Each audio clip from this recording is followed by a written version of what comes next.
فات توليت المسؤوليه عن طريق مستشار جلال ومستشار مرتضى منصور، وكانت بالنسبه لي مهمه.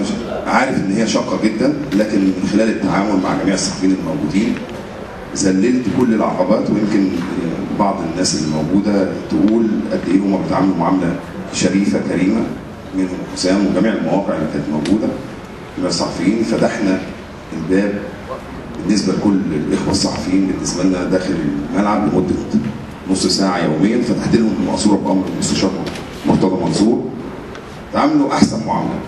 فوجئت خصوصا بعد ما ابتدى نادي الزمالك يقف على رجليه في النتائج، في استقرار الفرقه، في مدرب على اعلى مستوى موجود، مدير فني.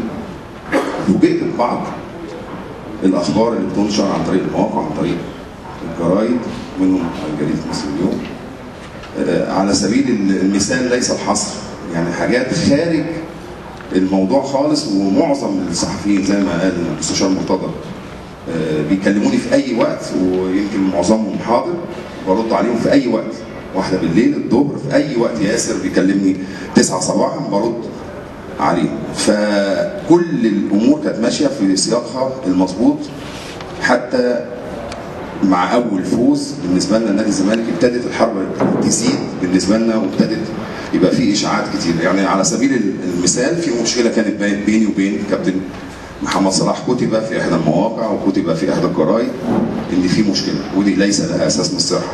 مشكله بين ميدو وباتشيكو، في ان ميدو طلب من باتشيكو ان هو يصعد 5 لاعبين او 4 لاعبين، وباتشيكو رفض. باتشيكو كان مسافر وميدو عنده تحليل ومسافر. واللي عايز اقوله ان احنا فعلا صعدنا 5 لعيبه، محمد السيد ومحمد خليفه ومحمد محمود براني ويوسف احمد ومحمد صفوت. الكلام ده اللي كتب جورنان ان في خلاف، وان الراجل مش عايز يصعد ناشئين خالص ولا عايز يشوف ناشئين. الكلام ده غير صحيح. محدش كلمني من الجورنان قال لي او من الموقع قال لي ان الكلام ده صح او غلط. ادي نمره 1.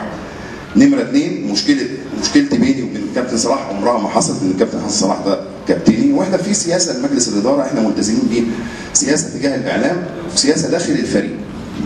واي مشكله بتحصل لنادي الزمالك تحصل لينا احنا كجهاز كوره وبتاثر علينا، وبالتالي احنا لن نتعامل مع اي حد يعمل مشكله مع سياسه النادي او مجلس ادارته او رئيسه.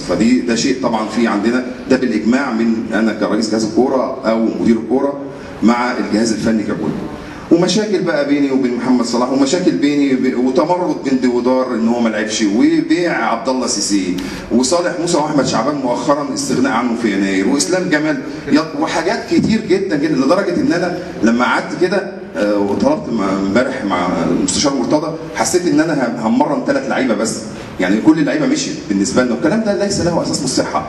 وبعدين انا اتكلمت مع نائب رئيس القسم الاستاذ رجاء ابو عاب عن طريق تليفون النادي هنا، كلمته عن طريق اللواء علاء ميدو كان موجود وكلمه واداني التليفون، واشتكيت له وقلت له في اخبار كذا كذا كذا كذا بقالها 4 ايام بتكتب، والراجل اللي بيكتب المقالات ديت كلمني قبل كده، قبل اسبوع، قبل المشكله ما تحصل، وكان بياخد مني الاخبار وماشي في الخط السليم. فجاه بقاله 3 اسابيع اخبار غير طبيعيه. فاستاذ بديع كلمني وقال لي طب اسماعيل ده نمرتي واحنا اسفين جدا والامور هتتحسن. وتاني يوم برضه فوجئت ان في اخبار غير صحيحه وكذب موجوده في الجورنال وفي المواقع، والمواقع بتنقل. فبقت مشكله كبيره جدا بالنسبه لنا، لدرجه ان احنا مستشار مرتضى قال خلاص الموضوع يعني حسم، احنا مش هنتعامل كجهاز كوره وكسياسه نادي مع اي حد يضر مصلحه نادي الزمالك او يضر